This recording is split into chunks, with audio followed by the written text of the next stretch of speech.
Open టాక్కి స్వాగతం. జగన్మోహన్ రెడ్డి ఎప్పుడు ఏ bomb పేలుస్తాడో, ఎవరి సీటు లేదని తేల్చి చెబుతాడో తెలియక వైసీపీ నేతలందరూ కూడా ఆ తీవ్ర టెన్షన్లో ఉన్నారు.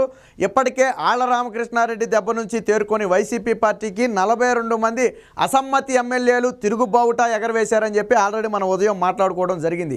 వీరందరినీ కూడా బెంగళూరు గెస్ట్ హౌస్కు పిలిచి మిథున్ రెడ్డి ఆధ్వర్యంలో చర్చలు జరిపినప్పటికీ కూడా ఆ చర్చలు పూర్తి స్థాయిలో విఫలమయ్యాయి.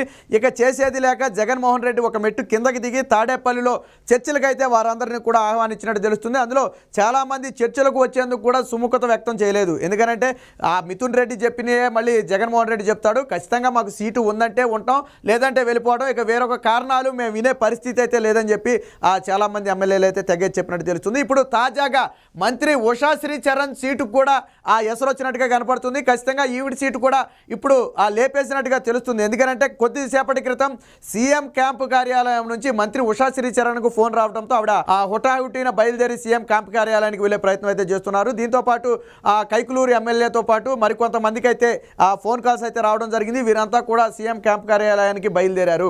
అయితే జగన్మోహన్ రెడ్డి ఆల్రెడీ ఇప్పటికే 42 మంది తిరుగుబావుట ఎగరవేయటం, అసంతృప్తి ఇక్కడ వరకు వచ్చే వరకు మీరు ఎందుకు పసిగట్టలేకపోయారని చెప్పి కొంతమంది సీనియర్ నేతల మీద తీవ్ర స్థాయిలో ఆగ్రహం వ్యక్తం చేయడం, ఇవన్నీ మనం ఆల్రెడీ మాట్లాడుకున్నదే. అయితే ఇప్పుడు ఈ అసమ్మతిని ఇలాగే కానీ వదిలేస్తే మరింత పెరిగే అవకాశం ఉంది. ఇక నుంచి డైరెక్ట్గా సీట్ లేదని చెప్తే వీళ్ళు తిరుగుబావుట ఎగరవేస్తున్నారు. కాబట్టి అలా కాకుండా వారందరినీ పిలిచి కూర్చోబెట్టి బుజ్జగించి ఆ తర్వాత విషయం చెప్పి వారిని నచ్చజెప్పే ప్రయత్నం చేయాలని చెప్పి జగన్మోహన్ రెడ్డి కొత్త స్ట్రాటజీకి అయితే తెరదీసినట్టుగా కనపడుతుంది. అందులో భాగంగానే మంత్రి ఉషా శ్రీచరణ్ అయితే జగన్మోహన్ రెడ్డి అయితే రమ్మని పిలవడం అయితే జరిగింది.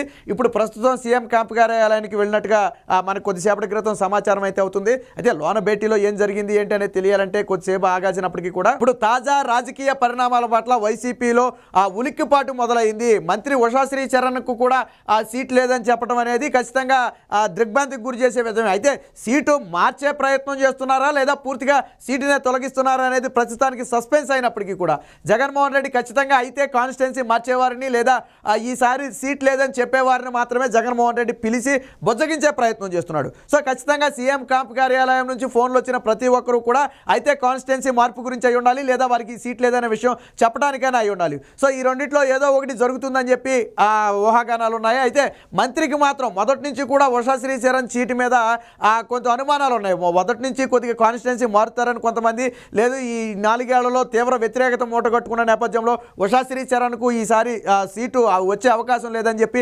మరికొంతమంది చెప్తున్నారు. అలాగే సొంత వర్గంలో కూడా కొంతమందిని ఉషా శ్రీచరణ్ని వ్యతిరేకిస్తున్నట్టుగా ఇప్పటికే అనేక మంది మాట్లాడుకోవడం జరిగింది. అంటే సొంత కేడర్లో కూడా ఉషా శ్రీచరణ్ బట్ట కొంత వ్యతిరేకత ఉంది. గతంలో ఈయన భర్త వందలాది ఎకరాలను కబ్జా చేశాడని చెప్పి ఆరోపణలు ఉండటం, నారా లోకేష్ కూడా యువగళం పాదయాత్ర సందర్భంగా మొత్తాన్ని కూడా బట్టబయలు చేసే ప్రయత్నం చేయటం, సో ఇవన్నీ కూడా మనం ఆల్రెడీ మాట్లాడుకున్నవే. సో ఇప్పుడు ఈ నేపథ్యంలో తీవ్ర వ్యతిరేకత ఉంది, సొంత వర్గమే వ్యతిరేకిస్తుంది. కాబట్టి ఖచ్చితంగా ఉషా శ్రీచరణ్కి అయితే సీట్ ఇచ్చే అవకాశం లేదు. అక్కడ కొత్త వ్యక్తిని అయితే జగన్మోహన్ రెడ్డి ఖచ్చితంగా రంగంలో తీస్తాడని చెప్పి ఊహాగానాలు వచ్చాయి. ఆల్రెడీ కైకులూరు ఎమ్మెల్యే కూడా ఇదే సమయంలో అయితే ఫోన్ రావడం జరిగింది. కైకులూరు ఎమ్మెల్యే కూడా వెళ్ళడం జరిగింది. ఇక జగన్మోహన్ రెడ్డి ఎప్పుడు ఎటువంటి నిర్ణయాలు తీసుకుంటాడో తెలియక వైసీపీ నేతలందరూ కూడా బిక్కుబిక్కుమంటూ గడిపే పరిస్థితి.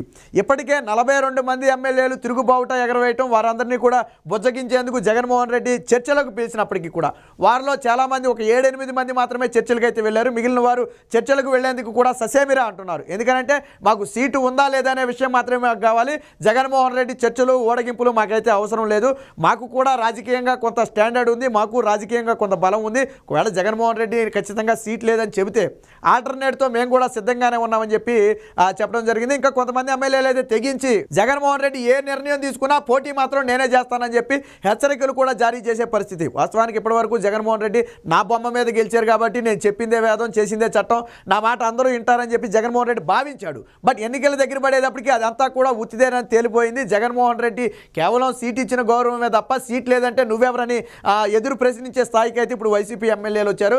వాస్తవానికి జగన్మోహన్ రెడ్డి కళలో కూడా ఊహించడు ఈ స్థాయిలో అసమ్మతి పెరుగుతుంది, నా మీద తిరుగుబావుట ఎగరవేస్తారని చెప్పి బహుశా జగన్మోహన్ రెడ్డి కల్లో కూడా ఊహించుండడు. సో అలాంటి పరిస్థితులు వచ్చాయి. ఇప్పటికే కొంతమంది ఎమ్మెల్యేలు ఆల్రెడీ ఇప్పటికే టీడీపీ తీర్థం పుచ్చుకున్నట్టే. ఎవరైతే కోటంరెడ్డి శ్రీధర్ రెడ్డి, ఆనం రామనారాయణ రెడ్డి కానివ్వండి, మేకపాటి గౌతమ్ రెడ్డి, అలాగే ఉండవల్లి శ్రీదేవితో పాటు ఇప్పుడు ఆల్రెడీ ఆళ్ళ రామకృష్ణారెడ్డి షాక్ తగిలింది. మరో పక్క గాజువాక ఎమ్మెల్యే నాగిరెడ్డి కొడుకు కూడా ఇన్ఛార్జ్ పదవికి రాజీనామా చేయడం, ఇక బాలినేని వ్యవహారం కూడా వివాదాస్పదంగా ఉండడం, దాదాపు పార్టీ నుంచి బయటికి వెళ్ళిపోయినట్టేనని చెప్పి మాట్లాడుకోవడం, ఇలా ఒకటి కాదు రెండు కాదు జగన్మోహన్ రెడ్డిని తీవ్ర స్థాయిలో సమస్యలు చుట్టుముట్టాయి. అదే సమయంలో రోజా కూడా సీట్ లేదని చెప్పి చెప్తున్నారు. ఆవిడ కూడా కొద్దిసేపటి క్రితం వ్యాఖ్యలు చేశారు. తిరుమల దర్శనానికి వెళ్ళి సీట్ ఎవరికి ఇచ్చినా నాకేం ఇబ్బంది లేదని చెప్పి వ్యాఖ్యలు అయితే చేయడం జరిగింది. అంటే మొత్తానికి జగన్మోహన్ రెడ్డి ఈసారి చాలా మంది కీలక నేతలకైతే చెక్ పెట్టే ప్రయత్నం చేస్తున్నాడు. ఆల్రెడీ మంత్రి నారాయణ స్వామి పరిస్థితి కూడా ఏంటో తెలియని పరిస్థితి, గాల్లో దీపం లాగా ఉంది మంత్రి నారాయణ స్వామి పరిస్థితి. ఆ టికెట్ విషయం కూడా జగన్మోహన్ రెడ్డి ఇప్పటి వరకు తేల్చలేదు. సో ఇప్పుడు ఉషా శ్రీచరణ్ వంతైంది. సో ఇలా ఒక్కొక్కరుగా చాలామంది మెజారిటీ రోజా కానివ్వండి, ఉషా శ్రీచరణ్ కానివ్వండి, నారాయణ స్వామి కానివ్వండి, ఇలా మంత్రుల్లో చాలామందికి ఈ జోగి రమేష్ ఆల్రెడీ నిన్న అసంతృప్తి ఉన్న వాళ్ళలో జోగి రమేష్ కూడా ఉన్నాడు. ఆయన కూడా ప్రస్తుతం మంత్రిగా ఉన్నాడు. సో వీళ్ళందరికీ కొంతమందికి టికెట్లు లేవు, కొంతమందికి స్థానచలనం, ఖచ్చితంగా కాన్స్టిట్యున్సీ మార్చే ప్రయత్నం అయితే జగన్మోహన్ రెడ్డి చేస్తున్నాడు. కానీ ఆల్రెడీ ఇప్పటికే 11 మందిని కాన్స్టిట్యున్సీని మారిస్తే వారందరూ కూడా తీవ్ర వ్యతిరేకత భావిస్తున్నారు. ద్వితీయ శ్రేణి నేతలు యాక్సెప్ట్ చేయట్లేదు. ఎప్పుడైతే ఒక నేతను ఒక కాన్స్టిట్యున్సీ నుంచి ఇంకో కాన్స్టిట్యున్సీకి పంపారో ఆ నేతను ద్వితీయ శ్రేణి నేతలు అయితే యాక్సెప్ట్ చేసే పరిస్థితి లేదు. జగన్మోహన్ రెడ్డి కలిసి పనిచేయాలని చెప్పినప్పటికీ కూడా ఆ నేతలందరూ కూడా ఎవరు కూడా యాక్సెప్ట్ చేయట్లేదు. సో ఇది మరింత ప్రమాదకరంగా మారింది. అసలు కాన్స్టిట్యున్సీలో వచ్చే ఆ నష్టం కంటే ఇతర కాన్స్టిట్యున్సీలకు వెళ్ళటం వల్ల వచ్చే నష్టం ఎక్కువగా ఉంటుందని చెప్పి జగన్మోహన్ రెడ్డికి విన్నవించే ప్రయత్నం చేసినప్పటికీ కూడా తన ఏక నిర్ణయంతో ఈ విధంగా నిర్ణయాలు తీసుకున్నారు. కనీసం సంప్రదింపులు కూడా చేయలేదని చెప్పి ఇప్పటికే విడుదల రజనీ కానివ్వండి, ఆదిమూలపు సురేష్ కానివ్వండి, మంత్రి మెరుగు నాగార్జున కానివ్వండి, ex minister, home minister Sucharitha కానివ్వండి, వీరంతా కూడా తీవ్ర అసంతృప్తిలో ఉన్నారు. బట్ అసంతృప్తిని బయటికి వెళ్ళగక్కలేని పరిస్థితి. ఎందుకంటే ప్రస్తుతానికి అయితే వాళ్ళని కాన్స్టిట్యున్సీ మార్చారు. సో టికెట్ అయితే ఉందన్న భావనలో ఉన్నారు. కానీ ఇప్పుడు ఉషా శ్రీచరణ్ కానివ్వండి, జోగి రమేష్ కానివ్వండి, మంత్రి నారాయణ స్వామి కానివ్వండి, వీళ్ళందరూ రోజా కానివ్వండి, వీరందరికీ టికెట్ గాల్లో దీపంలా ఉంది. వీరికి కనీస హామీ కూడా లేదు. సో ఇప్పుడు ఉషా శ్రీచరణ్ కూడా దాదాపు వీళ్ళ కోవలోకి చేరటంతో అక్కడ కళ్యాణదుర్గం మొత్తం కూడా ఒకంత వైసీపీలో అలజడైతే రేగిందని చెప్పొచ్చు. సో జగన్మోహన్ రెడ్డి అసలు ఎటువంటి నిర్ణయాలు తీసుకుంటున్నాడు అనేది రాజకీయ మేధావులకు కూడా అర్థం కాని పరిస్థితి. ఇక్కడ వైసీపీ నేతలు ఏమంటారు, ఎక్కడో ఉత్తరాదిన ఉన్న ఒక సంస్థ సర్వే చేసి చెప్పిందని దాదాపు 25-30 ఏళ్ల రాజకీయ అనుభవం ఉన్న మమ్మల్ని చీపురు బోలలాగా తీసి పక్కన పెట్టడం అనేది ఖచ్చితంగా మేము జీర్ణించుకోలేని అంశం. ఒకసారి మమ్మల్ని అంటే గెలిచినా ఓడినా రాజకీయాల్లో ఉంటేనే మాకంటూ గౌరవం ఉంటుంది. ఒకసారి సీట్ లేదన్న తర్వాత మేము ఉన్నా ఒకటే లేకపోయినా ఒకటేనని చెప్పి కొంతమంది నేతలు ఆవేదన అయితే వ్యక్తం చేయడం జరిగింది. సో ఏది ఏమైనప్పటికీ సీఎం క్యాంప్ కార్యాలయం నుంచి ఫోన్లు వస్తున్నాయంటేనే వైసీపీ నేతలందరూ కూడా హడలిపోతున్నారు. ఒక్కొక్కరు అంటే ఎప్పుడు ఏం జరుగుతుందా అని తీవ్ర ఉత్కంఠనైతే ఎదుర్కొంటున్నారు. ఇదే సమయంలో ఉషా శ్రీచరణ్తో పాటు మరికొంతమందికి అయితే ఫోన్ కాల్స్ కూడా వచ్చే అవకాశం ఉందని చెప్పి చెబుతున్నారు. అయితే కొంతమంది ఫోన్ కాల్స్ ఎత్తాలంటే కూడా భయపడే పరిస్థితి. ఎందుకంటే ముఖ్యమంత్రి రమ్మంటే వెళ్ళాలా, వెళ్ళకుండా ఆగాలని తెలియని పరిస్థితి. చాలామంది ఇన్నర్గా ఎవరి టికెట్లు అయితే గల్లంతయ్యాయో వారందరూ కూడా తెలుసుకున్నారు. అందుకనే 42 మంది జగన్మోహన్ రెడ్డి మీద తిరుగుబావుట ఎగరవేస్తే వారందరినీ కూడా ఫామ్ హౌస్లో పెట్టి జగన్మోహన్ రెడ్డి కొంచెం మిథున్ రెడ్డి ద్వారా నచ్చజెప్పే ప్రయత్నం చేశాడు. బట్ ఆటలేవి కూడా సాగలేదు. జగన్మోహన్ రెడ్డి ఇప్పటివరకు ఏదైతే నేను చెప్పిన మాట వింటారు, నేను గీసిన గీత దాటని జగన్మోహన్ రెడ్డి అనుకున్నాడు, అవి మొత్తం కేవలం భ్రమ మాత్రమే. ఎన్నికల దగ్గర పడే కొంది జగన్మోహన్ రెడ్డి మీద అసంతృప్తి అయితే తీవ్ర స్థాయిలో పెరిగింది.